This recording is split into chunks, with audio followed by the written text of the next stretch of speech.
सोचिए आप किसी एक्सप्रेस ट्रेन के एसी कोच में आराम से सफर कर रहे हो, जैसे हम और आप करते हैं कई बार। और ठीक आपके बगल वाली सीट पर बैठे शख्स का बैग खुले तो उसमें से कपड़ों की जगह कड़कड़ाते हुए नोटों का पहाड़ सामने आए, तो आपको कैसा लगेगा? हैरानी होगी, चौंक जाएंगे, या फिर ये सोचेंगे कि भाई आखिर ये इतने पैसे ट्रेन में लेके क्यों चल रहा है? बहुत सारी बातें दिमाग में चलेंगी। ये बात इसलिए कर रही हूं क्योंकि भारतीय रेलवे पर इस वक्त मानो जैसे कहा जा रहा है कि नोटों और सोने की बरसात हो रही है।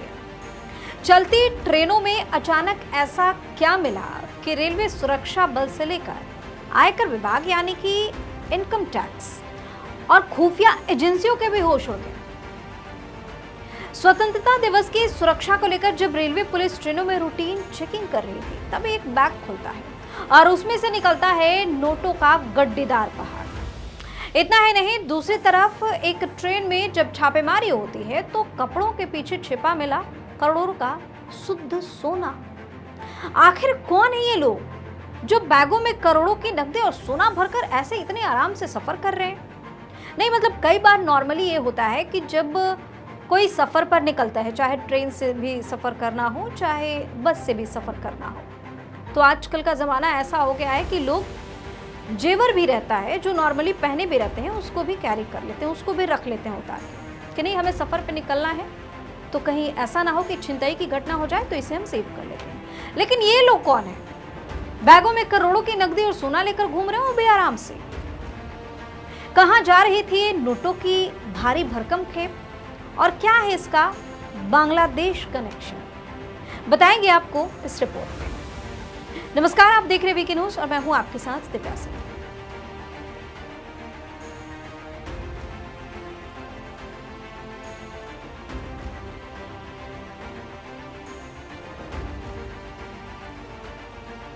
इस मामले की शुरुआत होती है उत्तर प्रदेश से गुजरने वाली बेतवा एक्सप्रेस ट्रेन से।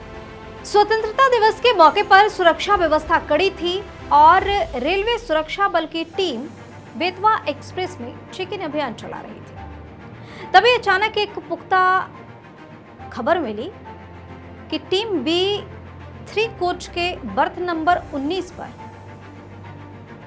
कुछ ऐसी वैसी चीजें हैं। टीम भाई वहां पहुंची। बहिलपुरवा और चित्रकूट धाम करवी स्टेशन के बीच में ट्रेन में सफर कर रहे एक शख्स को उसके पिट्ठू बैग और थैले के साथ रोक लिया जाता है। जैसे ही अधिकारियों ने शक के आधार पर उस बैग की तलाशी ली तो सबकी आंखें फटी की फटी रह गई। बैग के अंदर ठूस ठूस कर रखे गए थे पूरे 63 लाख रुपए कैश। जी हाँ, कैश। बैग के अंदर 63 लाख रुपए। इतनी बड़ी रकम देखते ही अधिकारियों के हाथ पांव फूल गए और तुरंत इसकी जानकारी बांदा और कानपुर नगर के आयकर विभाग को दी गई। जब पकड़ा गया व्यक्ति मध्य प्रदेश के सतना का रहने वाला प्रीतम दास पुलिस के सामने आया तो आधे घंटे की पूछताछ में उसने बड़ा खुलासा किया। उसने ये बताया कि ये 63 लाख रुपए सतना के रहने वाले संजय उर्फ संजू ने उन्हें कानपुर पहुंचाने के लिए दिए थे। अब आयकर विभाग की टीम इस बात की तहकीकात कर रही है कि आखिर 63 लाख रुपए कानपुर में किसे और किस काम के लिए दिए जाने थे। तो मतलब ये तो हो गई आपके यूपी की बात, लेकिन रुकिए, चलती ट्रेन में सिर्फ नोटों का पहाड़ ही नहीं मिला, बल्कि नागपुर में जो हुआ उसने जांच एजेंसियों के भी कान खड़े कर दिए। उत्तर प्रदेश की इस घटना के ठीक बाद महाराष्ट्र के नागपुर रेलवे स्टेशन से एक और होश उड़ाने वाली खबर सामने आई। राजस्व खुफिया निदेशालय यानी DRI की टीम को खबर मिली थी कि भारत बांग्लादेश सीमा के रास्ते सोने की बहुत बड़ी तस्करी की जा रही है और उसे ट्रेन के जरिए दूसरे शहर भेजा जा रहा है। जैसे ही सटीक खबर मिली उसके आधार पर DRI की टीम ने नागपुर स्टेशन पर जाल बिछाया। ज्ञानेश्वरी एक्सप्रेस स्टेशन पर आकर रुकी। अधिकारियों ने संदिग्ध यात्री को चारों तरफ से घेर लिया। जब उस यात्री की गहन तलाशी ली गई तो उसके पास से कुल सोने की 16 ठोस छड़ें यानी गोल्ड बार बरामद हुई। अंतर्राष्ट्रीय बाजार में इसकी कीमत 3 करोड़ से भी ज्यादा बताई जा रही है। अधिकारियों ने तुरंत उस तस्कर को गिरफ्तार कर लिया और सोने की पूरी खेप को अपने कब्जे में ले लिया। तो एक तरफ बेतवा एक्सप्रेस में 63 लाख की बेनामी नकदी, तो दूसरी तरफ ज्ञानेश्वरी एक्सप्रेस से 3 करोड़ से ज्यादा का तस्करी का सोना।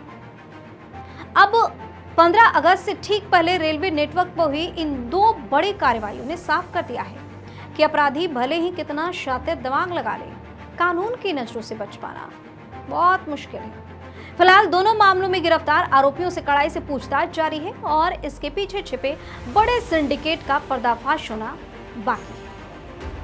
आप अपनी राय कमेंट करके बताइए, चैनल को सब्सक्राइब कीजिए, वीडियो को लाइक और शेयर कीजिए। धन्यवाद।